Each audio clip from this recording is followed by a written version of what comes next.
नमस्कार दोस्तों, मैं हूं Argus from the channel Argus anywhere और आज मैं अपनी जर्नी शुरू करने वाला हूं पोर्ट ब्लेयर, जो कि है साउथ अंडमान की। और अभी मैं प्रेजेंट हूं कोलकाता एयरपोर्ट के ऊपर। तो थोड़ा सा आप यहां का नज़ारा ले सकते हैं। Weather is very beautiful today.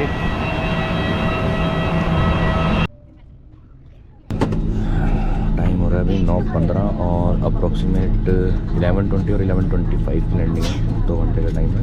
सुहाना सफ़र और ये मौसम हसी, और इस सुहाने सफ़र में मिल जाए अगर गर्मा गर्म चिकन नूडल्स और ये मसाले वाली चाय, तो भाई साहब मज़े ही आ जाते हैं। लेकिन मुस्कान की चमकान कहीं और, लेकिन हम तो मुस्कुरा रहे हैं। पूछिए क्यों? क्योंकि हम बैठे हैं विंडो सीट के पास, और अगर आपको विंडो सीट मिल जाए तो उसके नज़ारे लेने से पीछे नहीं हटना चाहिए। देखिए जरा बाहर का व्यू।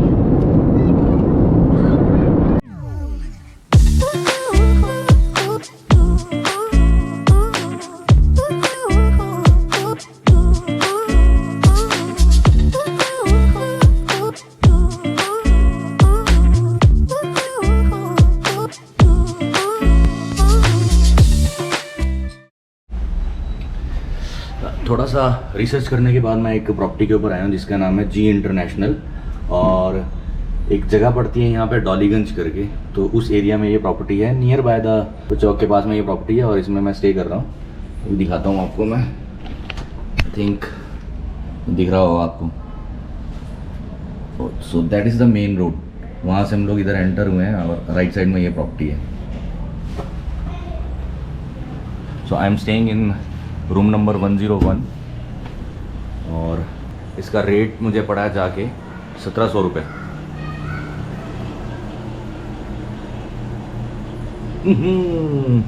रात भीगी भीगी मस्त निगाहें। वाह यार। टेबल हालांकि थोड़े से ओल्ड वेरिएंट टाइप है, बट चलेगा यार, नॉट एन इशू। चलो अभी देखते हैं आगे का क्या प्लान है। So let's head towards port Blair. अभी मैं आया हुआ हूँ सेलुलर जेल में, जिसको कि काला पानी भी बोला जाता था इंडियन लैंग्वेज में। तो यहाँ पे क्या था, कुछ जो इनके व्हाट यू कॉल दैट, जो सेल्स थे, मतलब the whole that building one, तो कुछ डिमोलिश हो चुके हैं इनके। और अभी आई थिंक जो बचे हैं वो हैं 1, 6 एंड 7। मैं दिखा देता हूँ आपको। एक ये है, एक इनका डिवीज़न ये है, और एक जो है वो इसके बैक साइड में है। सेकेंड वर्ल्ड वॉर के टाइम पे जब जापानीज़ आए थे तो उन्होंने कुछ, उनको ब्रिक्स वगैरह चाहिए थी। तो जिन ब्लॉक्स में क्या था कि क्रैक्स वगैरह आ चुके थे, तो उनकी ब्रिक्स इन्होंने यूज़ की और बंकर्स बनाने के लिए बेसिकली। इसके बाद मैं थोड़ा सा जाऊँगा ऊपर, जो ये विंग्स बने हुए हैं इनके, जो उनमें जाऊँगा और देखते हैं कितना रिकॉर्ड हो पाएगा, क्योंकि हिस्ट्री बहुत है यहाँ की। अभी इनकी मैं गैलरीज में गया था, तो 2 गैलरीज हैं, और number of martyrs, number of freedom fighters, मतलब आधे तो ऐसे हैं हम हिंदुस्तानियों को जिनका नाम भी नहीं पता होगा। सो अगर उतनी डेप्थ में जाने लग जाएं और एक एक टॉपिक्स को लिया जाए तो आई थिंक कम से कम 4 से 5 घंटे लग जाएंगे। तो चलिए अभी आगे बढ़ा जाए। लेकिन दिक्कत यहाँ पे ये है कि अभी जैसे हम लोगों ने यहाँ पे बुकिंग किया हुआ था, जो लाइट शो होता है इवनिंग में, उसका अब पता नहीं क्या है, कुछ टेक्निकल फॉल्ट आ गया है। अब अपनी किस्मत ही ख़राब है। तो अब कब वो रिज्यूम होगा आई डोंट नो। तो अब ये भी एक पंगा पड़ चुका है थोड़ा, उसका ऑनलाइन पेमेंट कैसे रिफ़ंड होगा एंड ऑल दैट, वो सब प्रोसीजर में अभी जाना पड़ेगा।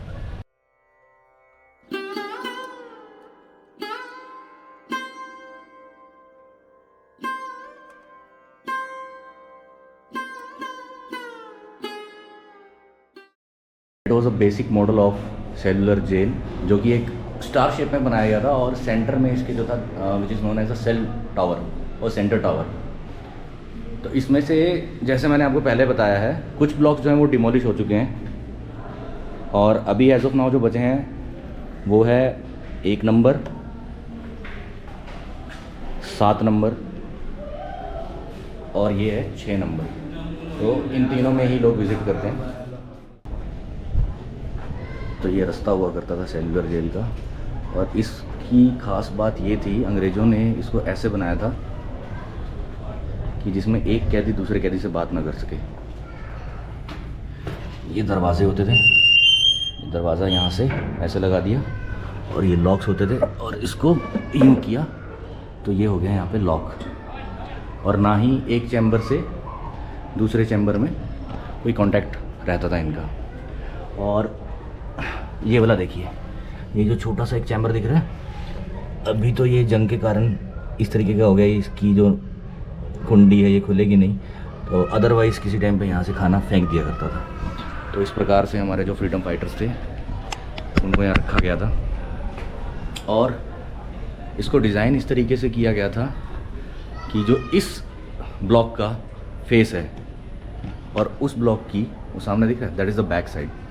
तो यानी कि इस सेल वालों को ये नहीं पता लगेगा कि उस सेल में क्या हो रहा है और ना उनको पता लगेगा कि इस सेल में क्या हो रहा है। तो देखिए आप यार, यहाँ पे हमारे स्वतंत्रता सेनानियों को रखा जाता था और पूरे ब्लॉक में, पूरे विंग में इस टाइप के बहुत सारे सेपरेट चैम्बर्स हैं जिसमें एक दूसरे से कोई भी कनेक्टिविटी नहीं है। और ये एक बहुत पुराना बरगद का पेड़ है और जब इवनिंग में लाइट शो होता है, आशीष विद्यार्थी की आवाज़ में इस पेड़ की आंखों द्वारा स्वतंत्रता सेनानियों की झलक दिखाई जाती है। ये पेड़ एक बार आंधी तूफान की वजह से अपनी जड़ों से अलग हो गया था, तो इसको दोबारा रीरूट किया गया है और ये पेड़ ही अपने आप में एक दास्तान है।